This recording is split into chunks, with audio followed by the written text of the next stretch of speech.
Women's powerlifting made its debut at these Paralympics, which meant that Emma Brown did too, and won gold at her first attempt in the 75 kilogram class. The feeling when I won was one of sheer elation and relief. It just proves to the world that disability doesn't stop you in any area. You've got to be the best you possibly can, and that's why I do sport, to show people how able I am, not disabled. And to win is euphoric, really.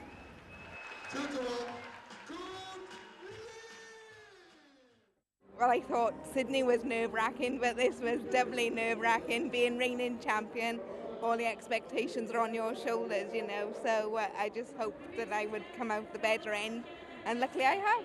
There's never a surefire gold medal winner in a Paralympics, you know.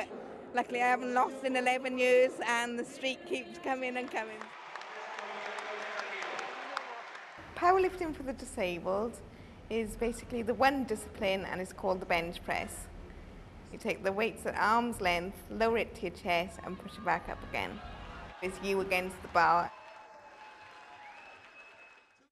People's attitude towards you when you go in the gym, obviously being disabled, they've got a kind of attitude, oh poor Dab, she's just having a go. And then obviously when I benched 140 kilos, they all moved to the other side of the gym cowering, you know, because they've never seen a woman lift that amount of weight.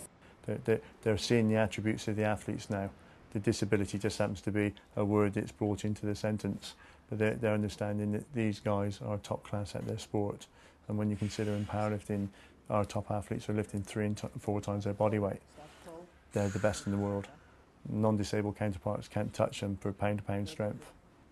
Phenomenal. Before I received any national lottery funding, my parents were basically funding me to go around the country. They were paying for the coaching fees. They obviously travelling back and forth to the gym. Any competitions abroad they'd pay for. So spent most of the time being broke. Unless you got to the top and you can access sponsors, you got nothing at all. So the stress it put on your friends, your families, and that, do an organisation of charitable fundraising days, your family, your personal finances, etc. So the lottery funding coming in is just ease such great burdens really for all of us. So in that way, it's just a godsend. Crucial elements that National Lottery brought in, especially to Emma's cause, is a complete support mechanism.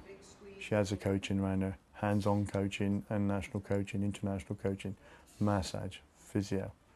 The ability to just go down to the local centre and knowing that she has an ailment, it's going to be sorted. The whole ethos has changed now. We're catching up with the other nations. We used to be behind the likes of Australia and America and that with their systems. With the UK National Lottery funding coming in now, I think that the future is very rosy. I'm current British, European, world and Paralympic champion and world record holder. So on paper really, there's not much I could improve on. Hopefully world-class performance will keep me funding so I can stay at the top. Powerlifting has definitely benefited from National Lottery funding because it's enabled us to just get on with what we're best at, and that's lifting. And in order to play with the best, we need to have the best. To have the best, we need the funding.